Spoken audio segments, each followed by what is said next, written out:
السلام علیکم ورحمۃ اللہ۔ الحمد للہ رب العالمین، والصلاة والسلام علی اشرف الانبیاء والمرسلین وعلی آلہ وصحبہ اجمعین۔ اعوذ باللہ من الشیطان الرجیم، بسم اللہ الرحمن الرحیم۔ ومن احسن قولا ممن دعا الی اللہ وعمل صالحا وقال اننی من المسلمین۔ صدق اللہ العظیم۔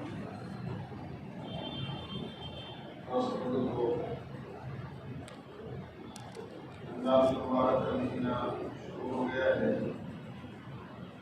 اور ہم بڑی قیمتی گھڑیوں سے گزر رہے ہیں۔ گویا یہ اپنی آخرت کو بنانے کا اور جنت کو بنانے کا، اللہ کو راضی کرنے کا اور اپنے اعمال نامے میں نیکیوں کی جمع کرنے کا ایک بڑا سیزن ہے۔ اور اگر یہ کہا جائے تو غلط نہیں ہوگا کہ جیسے کسی آدمی کو خالی چیک دے دیا جائے اور اس میں یہ کہہ دیا جائے کہ اس میں جتنی چاہو اپنی مرضی سے رقم بھر لو، اب آدمی کو کیا ہوتا ہے کہ اس میں کتنے روپئے وہ بھرتا ہے اور کتنے روپئے لکھتا ہے۔ بالکل اسی طرح اللہ تعالیٰ نے یہ چیک بک کے 20 یا 30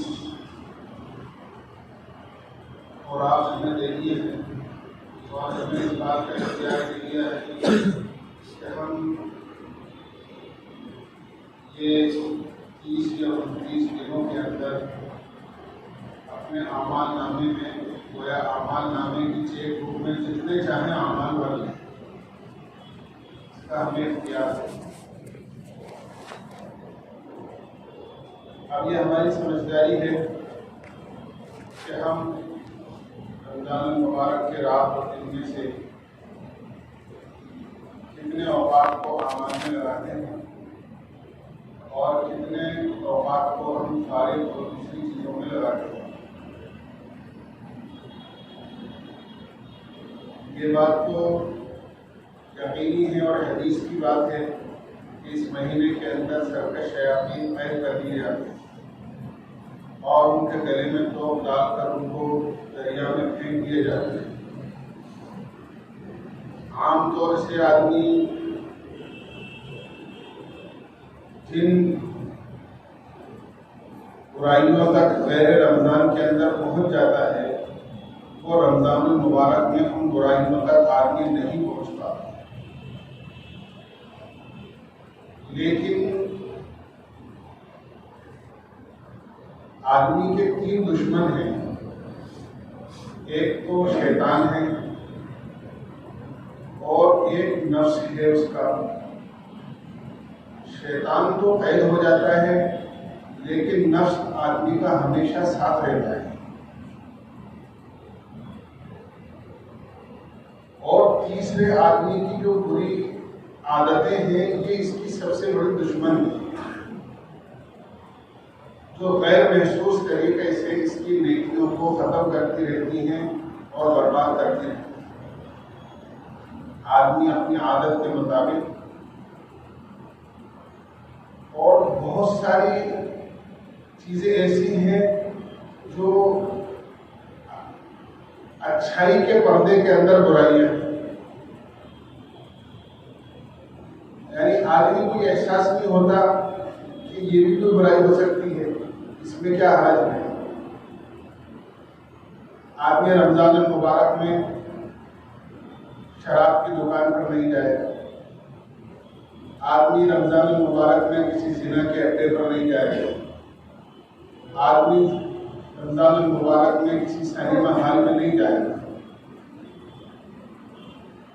لیکن شیطان نے جو قید ہو گیا ہے، ایسے جراثیم ہمارے اندر چھوڑ دیے ہیں کہ آدمی اپنے گھر میں بیٹھے بیٹھے، اپنی دکان پر بیٹھے بیٹھے، اپنے مقام پر بیٹھے بیٹھے اپنی جیب سے اس نے موبائل نکالا اور نکالنے کے بعد بس اس میں مشغول ہو گیا۔ اب تلاوت سے محروم ہو گیا، تسبیح پڑھنے سے محروم ہو گیا، درود شریف پڑھنے سے محروم ہو گیا، نوافل پڑھنے سے محروم ہو گیا، دعائیں مانگنے سے محروم ہو گیا، اور رمضان المبارک کی قیمتی گھڑیوں میں سے بہت لمبا وقت موبائل میں چلا گیا۔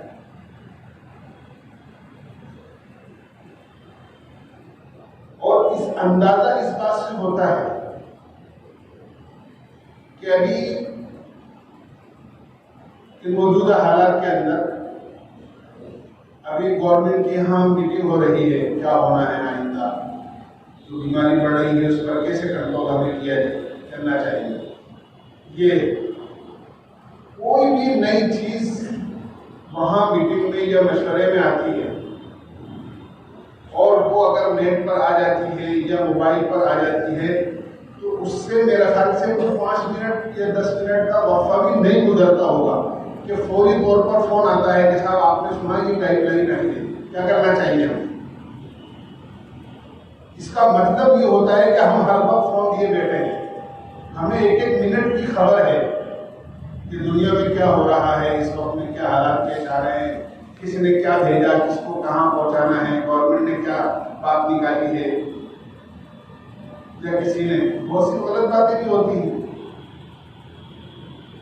یہ اس سے اندازہ ہوتا ہے کہ حالانکہ اگر ہم سے یہ پوچھا جائے کہ آج قرآن کتنا پڑھا یا قرآن کو کتنا وقت دیا، موبائل کو جتنا وقت دیا اتنا قرآن کو دیا نہیں دیا، کتنی دیر اللہ کا ذکر کرا نہیں کرا، جتنی دیر آپ نے یکسوئی کے ساتھ موبائل دیکھا، کیا اتنی یکسوئی کے ساتھ آپ نے ہاتھ اٹھا کر اللہ کے سامنے دعا بھی مانگی آج؟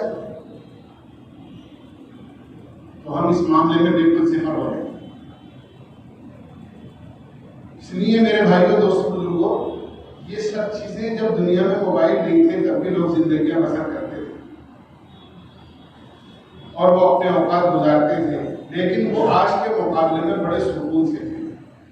آج یہ تو کہہ سکتے ہیں ہم کہ ہمیں پہلوں کے مقابلے میں دنیا کی معلومات بہت زیادہ ہیں، دنیا کے چاروں کونوں کی خبریں منٹ بھر میں ہمارے پاس پہنچ جاتی ہیں، لیکن یہ نہیں کہہ سکتے کہ جتنے پہلے لوگ ہمارے بزرگوں میں جو لوگ گزرے ہیں وہ جتنی سکون کی زندگی گزار کر گئے ہیں آج ہم اتنی سکون کی زندگی گزار رہے ہیں، یہ نہیں کہہ سکتا۔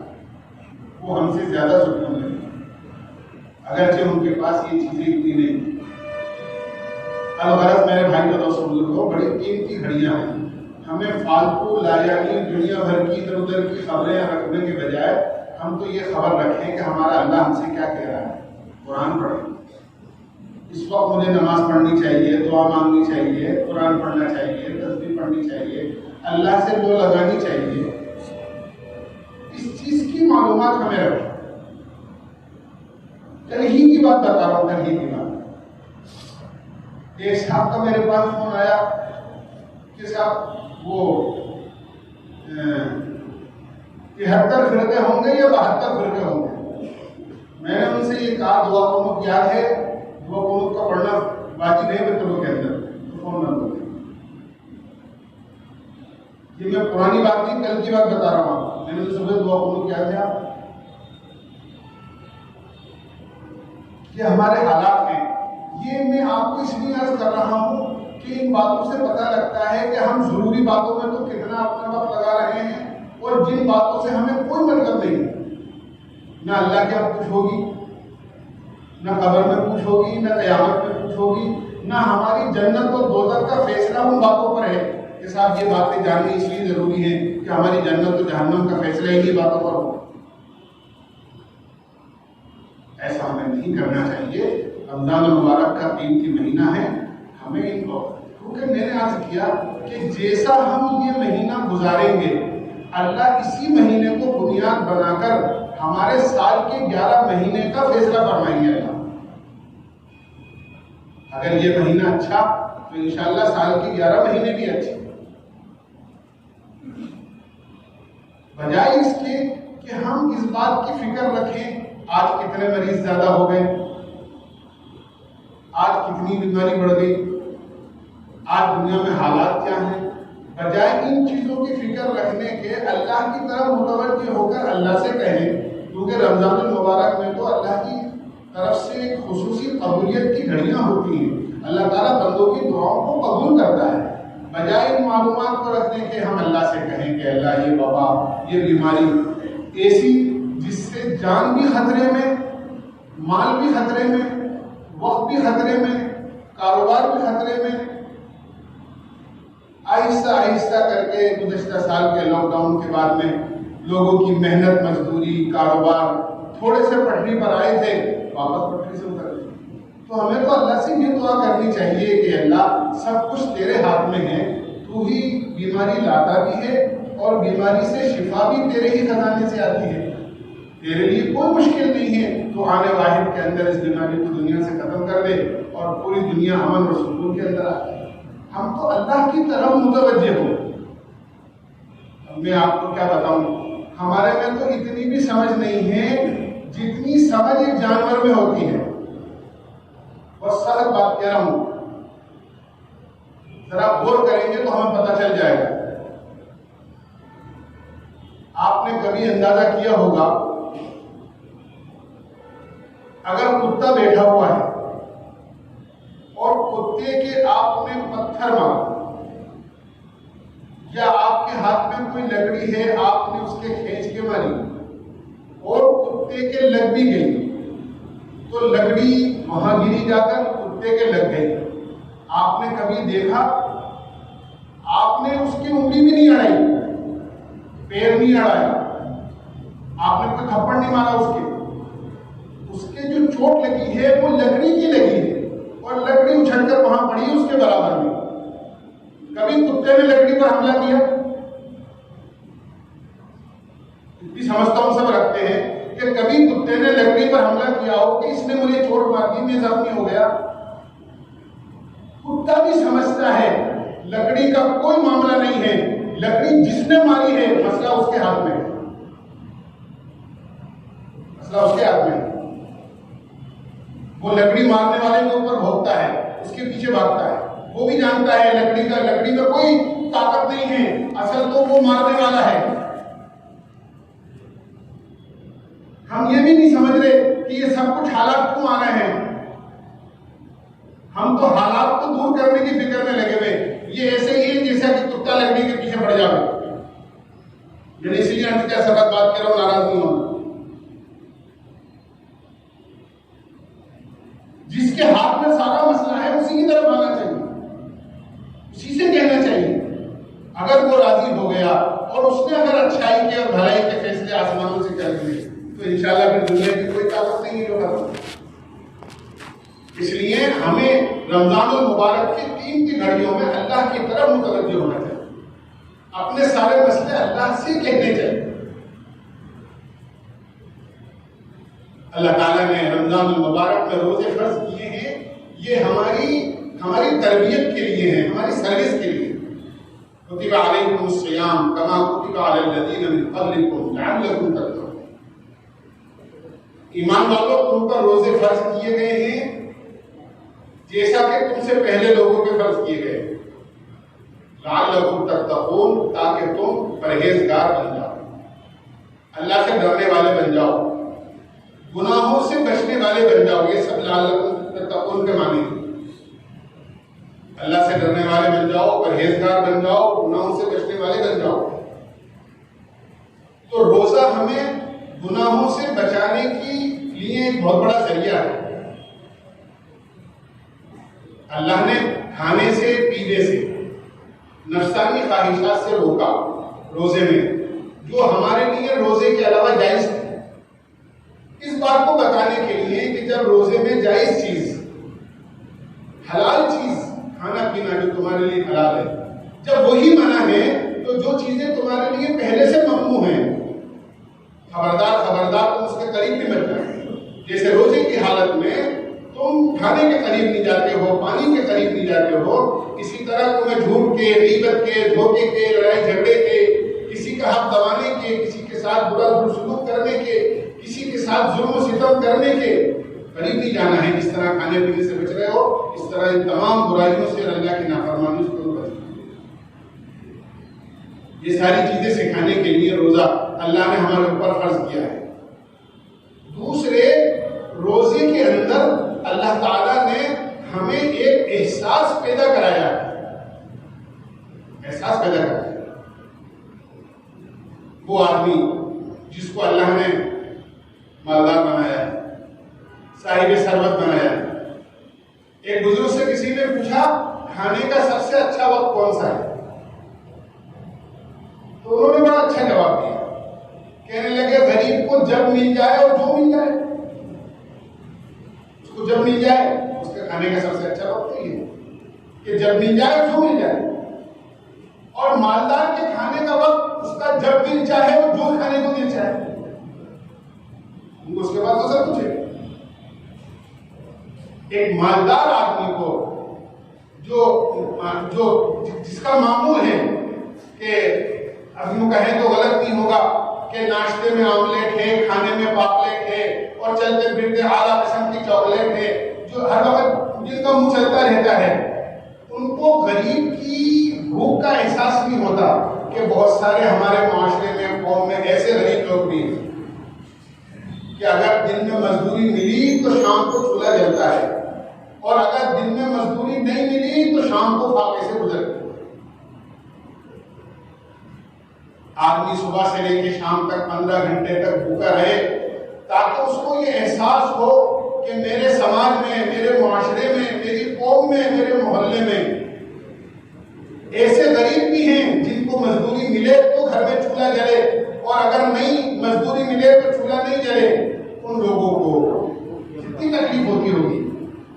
میں تو شام کو اعلیٰ غذاؤں سے انکار کر بھی دوں گا، لیکن جس کو مزدوری نہیں ملی اس کا تو دن کا بھی روزہ، اس کا تو رات کا بھی روزہ۔ اس احساس کو پیدا کرانے کے لیے تاکہ غریبوں کی بھوک کا احساس ایک مالدار کے دل میں پیدا ہو، اللہ تعالیٰ یہ چاہتے ہیں تاکہ آدمی دوسرے اوقات کے اندر اپنے غریب بھائیوں کی مدد کرے، ان کا خیال کرے۔ اسی لیے اللہ کے نبی علیہ السلام نے ارشاد فرمایا کہ یہ مہینہ جس طرح صبر کا ہے، اسی طرح یہ مہینہ غم خاری کا مہینہ بھی ہے۔ غم خاری کہتے ہیں ایک دوسرے کے ساتھ ہمدردی، خیر خواہی آدمی ہے۔ پھر میرے بھائیوں، دوستوں، بزرگوں، رمضان المبارک کا یہ مہینہ آسمانی کتابوں کے ساتھ ایک خاص تعلق رکھتا ہے۔ اللہ نے آسمان کی ساری کتابیں رمضان المبارک میں اتاری، توریت اتری، زبور اتری، انجیل اتری، آسمان کے جتنے صحیفے اللہ نے اتارے وہ سب اس مہینے کے اندر اتارے، حتیٰ کہ قرآن کریم کا اعلان قرآن کریم ہی میں اللہ نے کیا، شہر رمضان الذی انزل فیہ القرآن، کہ رمضان کا وہ مہینہ جس میں ہم نے قرآن نازل کیا ہے۔ تو رمضان کا تعارف ہی اللہ نے اس بات سے کرایا ہے کہ ہم نے اس کے اندر قرآن نازل کیا ہے، اور کس لیے نازل کیا ہے؟ کتاب انزلناہ الیک لتخرج الناس من الظلمات الى النور باذن ربهم الى صراط العزیز الحمید، کہ ہم نے یہ کتاب، ہم نے یہ قرآن کریم آسمان سے اس لیے اتاری ہے تاکہ آپ اس کتاب کے ذریعے سے لوگوں کو برائیوں کے اندھیروں سے نکال کر اچھائیوں کی روشنی میں لے کر آئیں۔ برائیوں میں اندھیرا ہوتا ہے، گناہوں میں اندھیرا ہوتا ہے، میں عرض کر چکا ہوں گناہوں میں بدبو ہوتی ہے، نیکیوں کے اندر اجالا ہوتا ہے، نیکیوں میں خوشبو ہوتی ہے، نیکیوں میں بھلائیاں اور اچھائیاں ہوتی ہیں۔ قرآن کا یہ معاملہ ہے کہ قرآن آدمی کو برائیوں سے نکال کر اچھائیوں کی طرف لاتا ہے، ظلمت اور اندھیرے سے نکال کر اجالے اور روشنی کے اندر لے کر آتا ہے۔ قرآن کی تعلیم کے ذریعے سے آدمی کو یہ پتہ لگتا ہے کیا جائز ہے، کیا ناجائز ہے، کیا حلال ہے، کیا حرام ہے، کیا صحیح ہے، کیا غلط ہے، کس سے میرا اللہ خوش ہوگا، کس سے میرا اللہ ناراض ہوگا، یہ قرآن کے ذریعے سے پتہ چلتا ہے۔ اور اگر قرآن کی تعلیم نہیں ہے تو آدمی بالکل ایسا ہے جیسے نابینا آدمی ہوتا ہے، جیسے آنکھوں کی روشنی نہ ہو تو اس کے لیے تو سورج نکلے یا نہ نکلے دونوں برابر ہیں، رات اور دن دونوں برابر ہیں، اندھیرا اجالا دونوں برابر ہیں۔ اس کے سامنے سے آنے والے کا اس کو کیا پتا میرا دوست آ رہا ہے، دشمن آ رہا ہے، میرا قدم جہاں پڑ رہا ہے وہ صاف ستھری پلین زمین ہے یا کوئی نالی کھڈا یا کوئی کھائی ہے جہاں میرا اگلا قدم پڑ رہا ہے، اس کو پتہ نہیں ہوتا ہے۔ اس طرح نابینا آدمی کو اچھے برے کی تمیز نہیں ہوتی ہے، بالکل اسی طرح جو بے علم آدمی ہوتا ہے جس کو قرآن کی تعلیم نہیں ہے اس کو کچھ پتہ نہیں ہوتا۔ اس لیے قرآن نے کہا ہے کہ اللہ نے فرمایا کہ ہم نے قرآن اس لیے اتارا ہے تاکہ آپ لوگوں کو اندھیرے سے نکالیں اور روشنی کی طرف لے کر لتخرج الناس من الظلمات الى النور۔ یہ کتابیں تلاوت نہیں ہے صرف کہ خالی اس کی تلاوت کر لو اس کا حق ادا ہو جائے گا، یہ خالی کتابیں عبادت نہیں ہے کہ خالی نماز کا طریقہ بتاتی ہو یا روزے کا طریقہ بتاتی ہو، اس کو اللہ تعالیٰ نے کتاب ہدایت فرمایا ہے۔ ہاں یہ کتاب ہدایت ہے، ذالک الکتاب لا ریب فیہ ھدی للمتقین، ان ھذا القرآن یہدی للتی ہی اقوم۔ یہ قرآن اللہ نے لوگوں کی ہدایت کے لیے اتارا، یہ کتاب ہدایت ہے بچے کے دنیا میں قدم رکھنے سے لے کر قبر کے گھڑے میں قدم رکھنے تک پوری زندگی میں جتنے حالات انسان کے اوپر آتے ہیں ہر حال میں انسان کو کیا کرنا ہے، اس کی رہبری قرآن کریم میں اللہ نے بیان کی۔ اللہ نے وہ ساری چیزیں قرآن کریم میں بیان کی۔ یہ کتاب ہدایت ہے، یہ کتاب رہبری ہے، یہ زندگی کے ہر موڑ پر رہبری کرتی ہے۔ ہمیں کاروبار میں کیا کرنا ہے، ہمیں محنت مزدوری کرنے والا ہے تو اسے کیا کرنا ہے، ایک آدمی ملازم ہے تو اسے کیا کرنا ہے، ایک آدمی اپنے گھر میں بچوں کے ساتھ ہے تو اس کو کیسے زندگی بسر کرنی ہے، ایک آدمی باہر میں ایسے لوگوں کے ساتھ ہے جن سے کاروبار کرتا ہے، جن سے اس کا کاروباری لین دین ہے، ان کے ساتھ کیسے پیش آنا ہے، اس کو پڑوسیوں کے ساتھ کیسے پیش آنا ہے، اس کو ماں باپ کے ساتھ کیا سلوک کرنا ہے، اس کو اپنی اولاد کے ساتھ کیسے شفقت کرنی ہے، اس کو اپنے اللہ کے ساتھ کیا معاملہ رکھنا ہے، اس کو اپنے نبی کی ہدایات پر کیسے عمل کرنا ہے۔ قرآن کریم نے ایک ایک چیز بچے کے پیدا ہونے سے لے کے اور اس کے قبر میں جانے تک ساری چیزیں ہمیں بتائی ہیں کہ اس موقع پر ہمیں یہ، اس لیے میرے بھائیوں دوستوں بزرگوں قرآن سیکھو، اور قرآن کا علم سب سے بڑا علم ہے۔ دنیا کی معلومات رکھنا یہ کوئی اصل چیز نہیں ہے، اصل تو قرآن کا علم رکھنا، حدیث اللہ نے کیا فرمایا ہے، اللہ کے نبی نے کیا فرمایا۔ قرآن کریم اللہ کی ساری باتیں ہیں، اور کتنا بڑا خطاب ہے۔ اللہ تعالیٰ براہ راست ایمان والوں سے کہتے ہیں یا ایھا الذین آمنوا، اے میرے وہ بندو جو ایمان لائے ہو میرے اوپر۔ اللہ کتنا بڑا براہ راست ایمان والوں سے خطاب کر رہا ہے، اے میرے وہ بندو جو مجھ پر ایمان لائے ہو۔ اللہ ایسے لوگوں سے کہہ رہا ہے روزے کے بارے میں، اللہ ایسے لوگوں سے کہہ رہا ہے نماز کے بارے میں، اللہ ایسے لوگوں سے کہہ رہا ہے اپنی کتاب پر عمل کرنے کے بارے میں، اللہ ایسے لوگوں سے کہہ رہا ہے لوگوں کے ساتھ ہمدردی اور خیرخواہی کرنے کے بارے میں۔ یہ سب قرآنی ہدایات ہیں جو آدمی کی زندگی میں آنی ضروری ہے۔ قرآن کریم کو اللہ نے ایک مسلمان کی زندگی میں لانے کے لیے اتارا، وہ کتاب میں لکھنے کے لیے نہیں اتارا۔ اللہ کے نبی کے زمانے میں قرآن کریم اس طرح کتاب میں نہیں تھا، لیکن قرآن کے حافظ موجود تھے، قرآن کے سینے میں محفوظ کرنے والے موجود تھے، قرآن کریم پر عمل کرنے والے موجود تھے۔ یہ تو بعد میں کہ قرآن کریم جو ہے وہ ضائع نہیں ہو جائے اس لیے کہ ایک آدمی نے نبوت کا دعویٰ کیا تھا اللہ کے نبی کے بعد میں، صحابہ کی ایک بڑی جماعت حضرت ابوبکر صدیق کے زمانے کے اندر ان کے مقابلے پر گئی، اور بہت سارے ایسے قاری جو قرآن کے حافظ تھے وہاں شہید ہو گئے۔ تو فکر پیدا ہوئی کہ بھئی قرآن کریم ضائع نہ ہو جائے، اس لیے اس کو کتاب کی شکل میں جمع کیا جائے۔ زید بن ثابت رضی اللہ عنہ کی خدمت سپرد کی گئی، اور انہوں نے پھر آہستہ آہستہ کر کے قرآن کریم کو اس طرح جمع کیا۔ ورنہ قرآن کریم تو اللہ نے ہماری زندگی کے لیے اتارا ہے۔ ہاں، جو چیز جگہ پر موجود ہوتی ہے وہ طاقت دکھاتی ہے، اس کا صحیح استعمال ہوتا ہے اور اس کا اصل فائدہ اسی وقت ہوتا ہے۔ اب میں آپ کو کیا مثال دوں، آپ کار چلا رہے ہیں، کار چلاتے چلاتے آپ کی کار بند ہو گئی، آپ نے کہا کہ گاڑی بند ہو گئی. لوگوں نے میٹر چیک کیا اور یوں کہا کہ آپ کی کار میں پیٹرول ختم ہو گئے ہیں. ڈرائیور نے کہا میں خدا کی قسم نہیں، قرآن اٹھا کر قسم کھانے کو تیار ہوں، میری کار میں بالکل پیٹرول موجود ہے. آپ کیسے کہہ رہے ہیں پیٹرول ختم ہو گیا؟ اور پھر اس نے کہا اگر یقین نہ ہو تو آؤ، اور کار سے اتر کر اپنی ڈگی کھولی، اور ڈگی کھولنے کے بعد دیکھا دیکھو 10 لیٹر کے 2 کین ہیں، یہ میری ڈگی کے اندر رکھے ہوئے، آپ کہہ رہے ہو پیٹرول ختم ہو گیا. کیا کہیں گے آپ؟ بے شک آپ نے جو قسم کھائی ہے وہ صحیح کھائی ہے، آپ اپنی بات میں بالکل سچے ہیں. پیٹرول موجود ہے، لیکن پیٹرول کو جہاں ہونا چاہیے وہاں نہیں. پیٹرول تو ہے، پیٹرول کی جگہ ڈگی میں یہ کین نہیں ہے جہاں آپ نے رکھ رکھا ہے. اگر جو گاڑی کا ٹینک ہے جہاں پیٹرول ڈالا جاتا ہے، اگر یہ پیٹرول وہاں ہوتا تو ہرگز آپ کی گاڑی بند نہیں.